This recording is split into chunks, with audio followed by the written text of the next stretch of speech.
One day, this woman is chilling in her duplex watching TV when suddenly, boom, two men bust in and they grab her and she screams and one of them has a pew-pew. Then they tie her up with Christmas lights and one of the men who has the pew-pew, he points it at the back of her head and he pulls the trigger. They then take her phone and another man is waiting outside in a getaway car and they all speed away.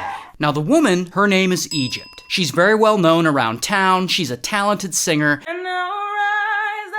Anyone who knows her loves her. So it shocks everyone when they hear that someone unalived her. And no one knows who did it because she basically has no enemies. So police, they start investigating and digging around. And they eventually land on a person of interest. Egypt's ex-boyfriend, this guy, Kenny. So they start looking into him. But then months go by, but police still haven't made an arrest because they simply don't have enough hard evidence against Kenny. And unfortunately, after a period of no activity, the case ends up going cold.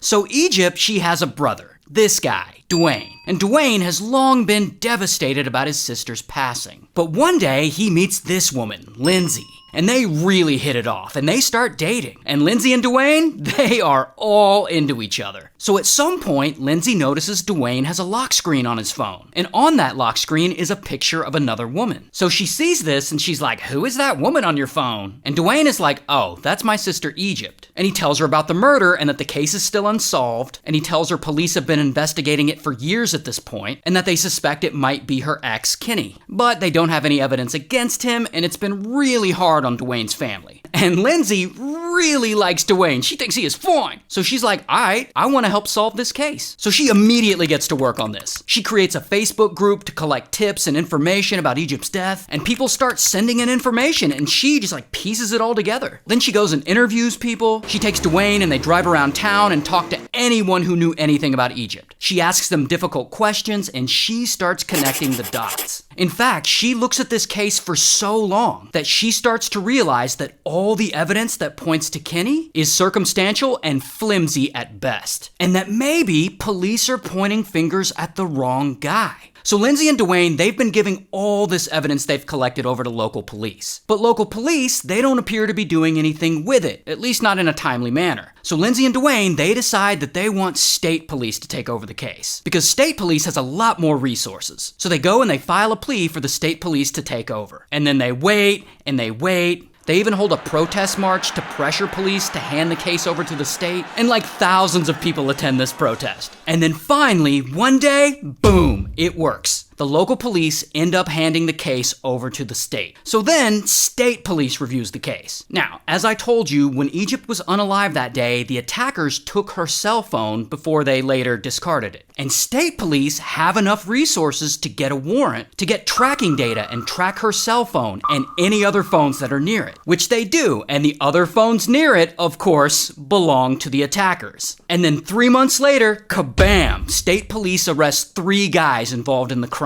Here's one guy's mugshot, here's a second guy's mugshot, and here's the third guy's mugshot. So here's what the 3 guys say really happened that day. So as I said, Egypt lived in a duplex. And on the other side of that duplex is a legal marijuana business that the owners run from their home. The 3 attackers claimed that they were trying to break into that side of the duplex to steal a little marijuana. So 2 of them went in and one of them was the getaway driver. But unfortunately, the 2 went into the wrong door and into Egypt's side. And that is where they encounter Egypt just chilling, watching TV. And they weren't expecting anyone to be home, so they freaked out and wrapped her up with Christmas lights, and they unalived her.